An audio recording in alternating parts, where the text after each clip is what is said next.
The Freeway Phantom case is the type of bone-chilling case that has numerous layers of disturbing details. Not only has this case affected many, but questions of how this horrific crime could have happened to these young women still arise. The last victim was allegedly killed in 1972. However, 47 years later, these murders are still freshly memorable to law enforcement officials. Let's listen to journalist Ms. Cheryl Thompson. And they were basically kidnapped and killed and dumped. You don't find that often. I was trying to think of other serial killings, and this one, it just, and in this area in D.C., it's unheard of. It's unheard of. You had the two girls from Montgomery County, the Lyon sisters. Their bodies were never found, but yet they got a guy and charged him with killing him. But there are no bodies. Right. I know. They were white. These girls were black and young, and certainly, by most accounts, innocent. They were going to the grocery store for their parents or their sister, or, they were riding the bus home from night school, or, visiting a friend, doing things that young people and teenagers do. Nothing out of the ordinary.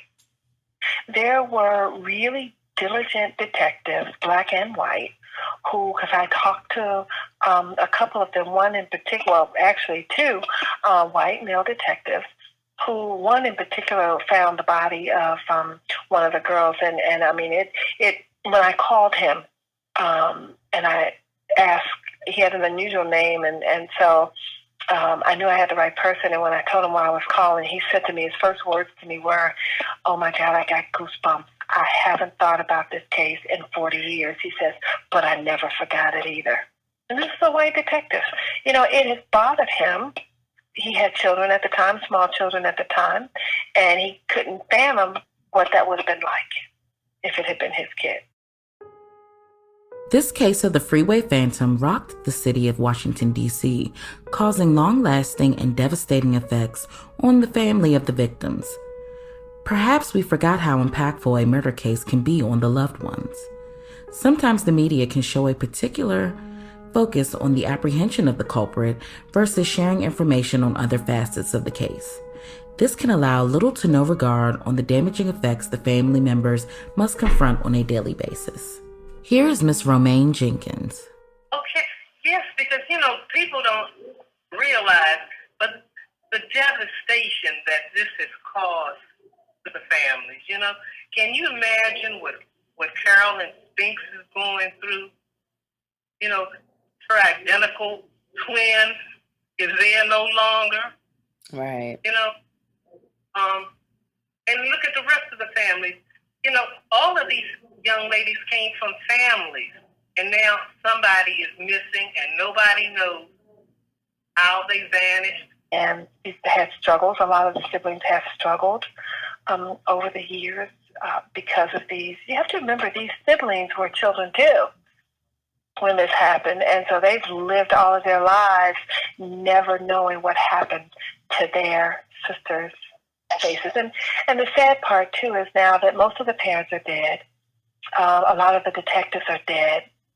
And so what's left are, the mother of Diane Williams is still, Mrs. Williams is still alive. But most of the parents are gone. And so what's left are siblings who have never had closure. One of the Spinks girl was a twin. And her twin, who's now almost 61, can you imagine? She's almost 61. And, her sister was 10 at the time or so. And I remember interviewing her. We've talked many, many times while I was doing the story. And I remember asking her, I said, what do you think your sister would look like now? And she thought about it. And she looked at me and she said, I don't know. And I said, were you identical twins? And she said, yes. I said, then she looked just like you. And it never dawned on her because she had her image frozen from nearly 50 years ago. When we began researching this case, we didn't discover much information on the families of the victims or how they managed to deal with losing their loved ones. I agree. There were a couple of articles on how the families were coping maybe 10 years later, and then a few more recent articles featured a check-in with the families, but not nearly as much as you would think. The person I had the most contact with was Mrs. Harper, who was Diane Williams' aunt. She had the Freeway Phantom Committee, and I worked with the Freeway Phantom Committee, and they had a memorial service at Howard University School of Divinity. I think it was 1987, I believe. And city council was invited, and family members, and because her thing, Miss Harper's thing was, please don't let the world forget what happened to these young ladies. That was pretty much the last time I saw any of the family members. And it really bothered me because the turnout was so small. Yeah. You would think that the black community would have turned out. I mean, it was free. Right, right. It was just a memorial service for the girls, but, like I said, the family was there, and there were some neighbors who came, but the turnout was small. Imagine having to still attend school and attempting to enjoy your childhood after your sister was murdered. The siblings of the victims varied in age and had to face these life-changing circumstances. No, I can't imagine it. And thinking about how the adolescent years are so impressionable and challenging without a heinous murder in the family. I just feel like those families are true survivors. And although I know things were difficult, many of the parents of siblings were able to push through and have some type of quality of life even after all of this. Here's Miss Bertha Crockett sharing her experience. When you are a family member, something like that, it affects you, and it affected me a long time. Well, I went to nursing school and became a certified nurse, and I did that for 20 years, but now I'm in the federal government. So I've been in the federal government 15 years, but I became a care provider. I don't know if my heart wanted me to care for people. Right. Yeah. I've been a care provider for 20 years, and I've been in the federal government as a federal employee staff assistant. Yeah, I wish I had did more. I look back, and I work around a lot of educated people, and I know what happened in my life that held me back. It was me. A lot of people, when they went through trauma and different circumstances and situations, they excelled. Like the girl whose sister got killed, she wanted to become a detective to put the handcuffs. I didn't have any ambitions or dreams then. Yeah. Became a mom. That was my main role. Although it was assumed that the Freeway Phantom murderer stopped killing women in 1972, is it possible that other women came into contact with this individual but were able to escape? Sometime back in 2018, I did a Twitter search on the Freeway Phantom, specifically trying to find information on what people knew or what they were talking about when it came to the Phantom. I ended up coming across a young woman. She had just recently found out that her mother was chased by two men back in the 70s, and she had always felt like it was the Phantom. I contacted her, and she put me in touch with her mother, who was happy to share her experience. I was getting off of a bus because I worked in the evening. I got off about 11 o'clock. But I didn't work too far from my home, so I know it was after 11. And when the bus let me off over there near South Capitol Street, it was on South Capitol Street because I had an apartment there. And so I stepped off the bus. And as I stepped off the bus and the bus pulled away, there were two men standing there. They said, "Hey, miss, we're the police. We want to talk to you." So I had no idea why they wanted to talk to me and, why they stop, want to talk to me. So I just started running. I was suspicious or afraid or whatever because it was late and I was out there by myself. So I just started running towards my apartment. And when I looked, they were running behind me. So I ran into the building, and I was on the first floor. And I ran into the building, unlocked my door, and shut it right quick. And I just stood there. I didn't lock it back because they came in the building behind me, and they ran upstairs to the top floor. And I just stood there. And if I had unlocked it, they would have heard the clicking sound and would have known which building which apartment I had gone. So I just stood there and waited. And they came back down the stairs, and I could hear one of them say, "She's gone, man." And they left me back out the building. 72, 70, around 72. It was warm out. I know that. It was because I had on my uniform, nurse uniform, and it was short sleeve. So it was maybe in the summertime of 72. You said that two men approached you. Can you describe what they look like? I know one was black and one was white. I know the white person had like a trench coat on, a long trench coat. I don't know what the other guy had on because I didn't waste any time standing there and talking to him. I just started walking fast until I started running. But I know one was black and one was white. I did call the police. But they, for some reason, they didn't take me seriously. They just kind of shrugged it off and said, well, there's a lot of people out here and just keep my door locked. And, they didn't, I don't even think they took a report. I don't even know. But they never came back and asked questions or did anything. Miss Sharon, I remember you saying you knew one of them. Which one was it? It's Darlene. We knew her as Darlene. Her family lived under us when we lived on Willow Road. That was before I had moved into that apartment. We knew the family. We knew Darlene as well. Miss Sharon's experience was bone-chilling. She was very brave to share her story with us. It's a blessing that she was able to get away with no harm done. Absolutely. And the fact that she was Darlene Johnson's former neighbor and her apartment was right next to 295 kind of gives you pause. This goes back to this discussion of these so-called coincidences, which has plagued this case. So it really makes me wonder, did Miss Sharon encounter the Freeway Phantom that night? Sadly, in the 47 years since the Freeway Phantom murder case began, not much has changed with the situation of Black and brown girls disappearing. In fact, more and more Black girls are reported missing on a daily basis across the nation.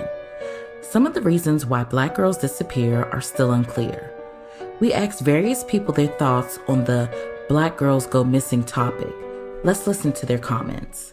So this is actually a great question for me because when I was doing my first teaching year at Brooklyn Middle School, that is when the whole DC girls going missing thing was really hitting our school. We had a couple students that had gone missing, and there was all this hype across DC that all these African-American girls and Latino girls were missing, which I do actually think is an issue, though. They kind of swept it under the rug and was kind of like, no, this isn't a big deal. But me being who my father is and growing up listening to cities and stuff, I know that it is a big deal. And I've been hearing about this since I was a child. And it is a big deal. A lot of students go missing, and basically the police came in. They were like, well, you have to understand a lot of these girls or children are runaways. But really, are they really runaways? Like, where's the documentation? I mean, this is the same city that found like 20,000 rape kits or whatever that were just in a room that were never even tested. I mean, what is the real deal about this?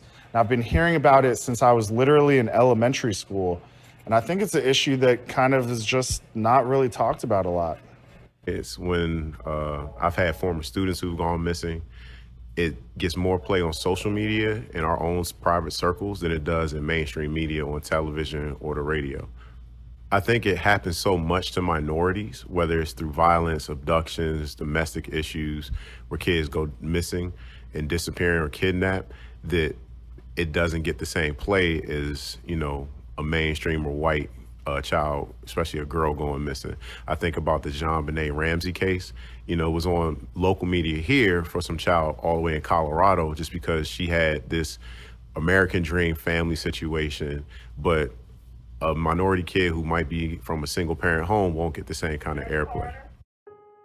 According to the FBI, 40% of victims of sexual trafficking are African American, that number being significantly larger in the major metropolitan areas. A highly disproportionate amount considering the mere 12% population of African Americans. In 2016 alone, the National Human Trafficking Hotline reported over 7,500 human trafficking cases, with about 5,500 of those cases being sexual trafficking cases. The most frightening number, the United States Department of Justice reports the average entry age into the sex industry as being only 12 years old. So around the time that Relisha Rudd, who was a young girl in Washington, D.C., went missing, there were talks amongst the elders and those that are really, deep in D.C. history about the period of time where there were a number of Black girls who were missing, but then also that right now there are a number of girls that are missing and it's not really talked about much. I feel like it's really not something that's a part of mainstream discussion. It's usually friends and family that are advocating and sending people to the communities or social media blast. We did have someone in our family who was missing in Maryland that went to Baltimore, and it was reaching out to people in the community that went to those housing developments and went to kind of ask questions amongst the gangs to try to locate the child. And fortunately, she was brought back to safety. According to CNN, data shows that missing white children receive far more media coverage than missing Black and brown children, despite the higher rates of missing children among communities of color. About 37% of these children are Black, even though Black children only make up about 14% of all children in the United States. Additionally, a 2010 study found that Black children were significantly underrepresented in TV news. Even though about a third of all missing children in the FBI's database were Black, they only made up about 20% of the missing children cases covered in the news. I don't think they are doing a professional job by really telling us about each and every person in this country, because the ones who get the most coverage are the white ones, while the others, sometimes they don't even have a picture or anything, or they just write 2 lines to say something, if they want to say something. However, I have noticed in many newspapers in the area that I see pictures, I see videos, they even go interviewing parents and everyone because of one that makes a difference, because she's white or something else. I think it should be completely for each and every person the same coverage. Media should be aware of that. Bias is a big problem in this country. Our lives don't matter as much as other lives. At least that's the portrayal that I see in the media. And because I have a son and a daughter, their lives matter a whole lot to me, but I worry that if anything were to ever happen to them, how would they be portrayed? Would they be a blip on the news, or would it be a constant on the news? And that's a fear that I have raising a young Black man and a young Black woman. Well, as I see on the news, when white people are missing, it's more on the news, it's more exposure, it's more talked about. Whereas I do not see that the same thing for our Black and brown young ladies. I think it's a big deal, if you will, when a white girl goes missing compared to a Black girl. We began this podcast in order to share the stories of the Freeway Phantom victims and to shed light on the issue of Black girls disappearing with little to no media coverage. This subject should receive more media attention. Unfortunately, it doesn't. And within our society, just like many other things, this subject is ignored or deemed as unworthy of more than a quick flash on the local news station. We both have daughters, Black girls.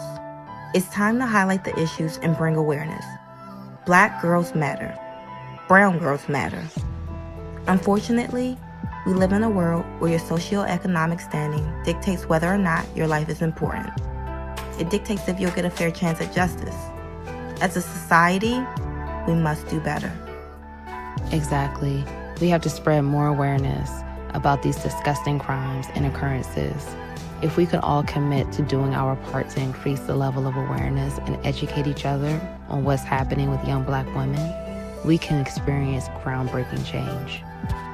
The Freeway Phantom victims didn't die in vain. We will never forget their names or what happened to those beautiful young women. Their stories will live on, and they will always hold a place in our hearts. I've covered, all kinds of,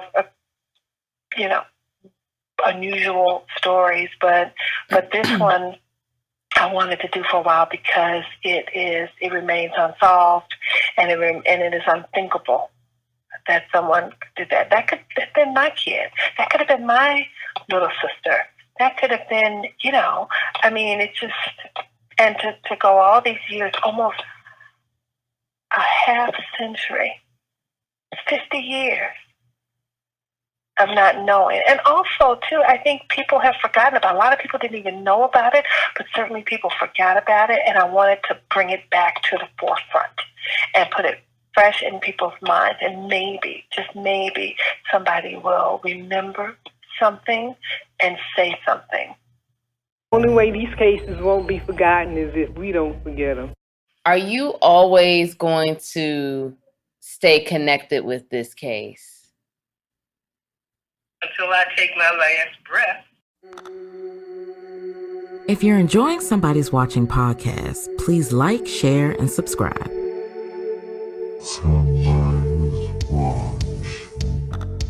If you have any tips regarding the Freeway Phantom case, please call 202-656-5299 or visit the website www.somebodieswatchingpodcast.com.